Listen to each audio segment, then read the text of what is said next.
Okay, let's jump right into this explainer. Today, we're unpacking a really direct, zero fluff philosophy from motivational speaker and entrepreneur Sonu Sharma. Look, if you're wanting a cozy, soothing pep talk, this probably isn't it. We're looking at his blueprint for breaking out of that rut of an average life and stepping into the elite top tier of achievers. Sharma brings a serious, tough love approach, completely stripping away the fluff to show us what actually separates the ultra successful from, well, everybody else. Let's get right into it. Sharma actually confronts us right out of the gate with a pretty uncomfortable reality check. He asks, where do you truly stand? Honestly, do you see yourself as a champion, or are you an excuse maker who, kind of buried your dreams a long time ago? It's tough to hear, right?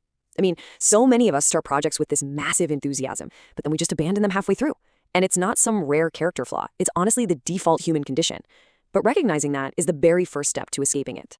Because there's a really stark divide here. On one side, you've got the 97%.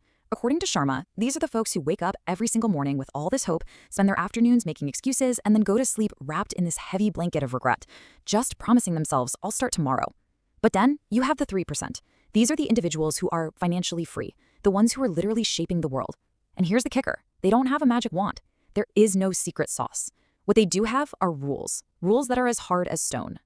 So Sharma outlines 6 core principles to help bridge that gap. We're going to look at the 97% versus 3% mindset, the illusion of motivation, clear goals and planning, company and subconscious, decisions and action, and finally, the final step. All right, kicking things off with section 1, the 97% versus the 3% mindset. The absolute core difference in this elite mindset comes down to how they view their daily tasks. The 97% tend to operate on feelings. They're waiting for the perfect mood or, sunny weather or this sudden burst of inspiration to actually do something. But the 3%? Discipline is their bridge. And Sharma frames discipline not as some sort of punishment, but as this unyielding structure that physically connects your dreams to reality. Whether there's a storm outside, whether they're totally exhausted, or whether they just don't feel like it, the 3% execute. They realize that hollow enthusiasm, that sudden rush of wanting to totally overhaul your life at 2 a.m., it's completely useless without the discipline to actually walk across that bridge every single day. Which brings us to section 2, the illusion of motivation.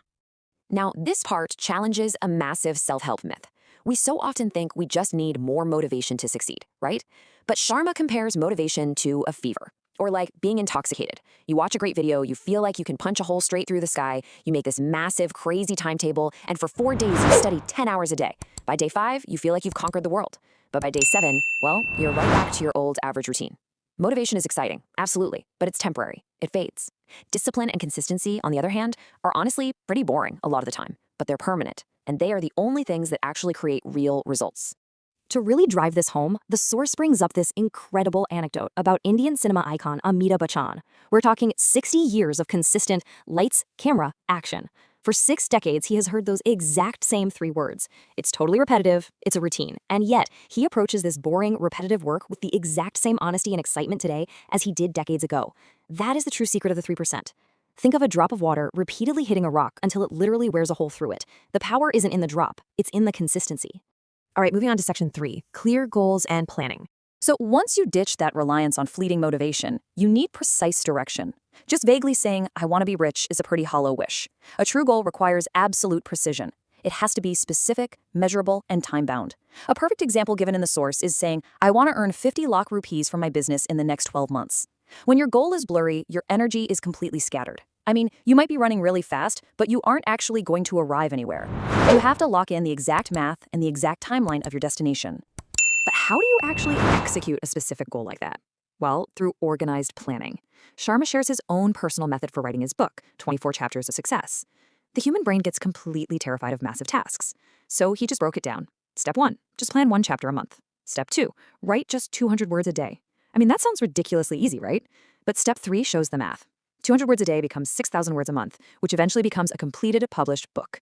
Massive goals are entirely conquered through tiny, meticulously planned daily steps. Let's shift gears to section 4, company and subconscious. In the 3% mindset, 1 plus 1 does not equal 2. It actually equals 11. This represents the invisible force of collaboration. Sharma argues that walking alone isn't necessarily a sign of greatness, it's very often a sign of limitation.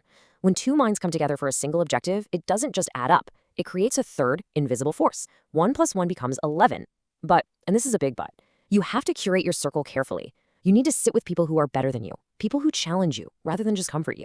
Basically, if your circle isn't pulling you upward, it's holding you back. And that environment feeds your mind, which Sharma compares to highly fertile land.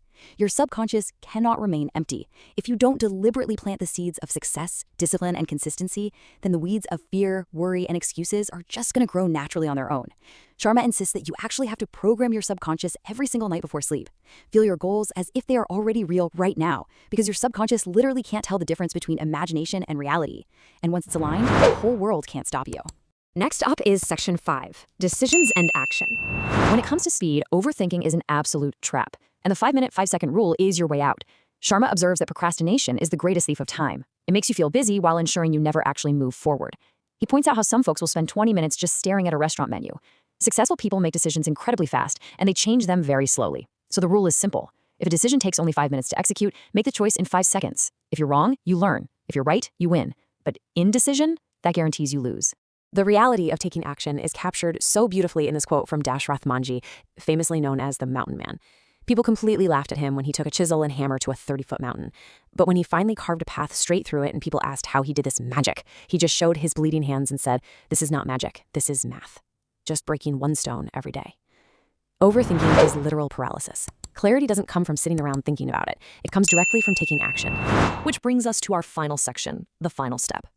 So how do you actually scale these principles in the real world?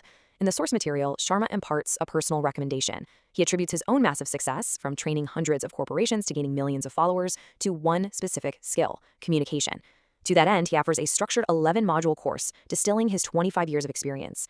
The course is essentially designed to teach you how to speak so people actually listen, how to listen effectively to build real relationships, and how to project leadership. It's presented as a practical vehicle to take all that internal discipline we've been talking about and powerfully project it out into the world. As we wrap up this explainer, the final choice you have to make really comes down to weight. The weight of discipline is measured in grams. It's light, even though it requires daily, boring effort. But the weight of regret, that is measured in tons. 97% of people reach the end of their lives carrying the crushing weight of, "Man, I wish I had just done it." Every single day you delay, a tiny piece of your potential is just being chipped away. So, we're going to leave you with this final provocative thought. You're standing at a crossroads. The path of the 97% is comfortable, it is full of easy excuses, and it ends in regret. The path of the 3%? Well, it's initially pretty lonely, it involves a lot of sweat, and it requires breaking through some pain. But it leads to immortality and the absolute peak of your potential. The key is completely in your hands, but you have to break down the door yourself. Which path are you going to choose to walk today? Go take that first small action right now.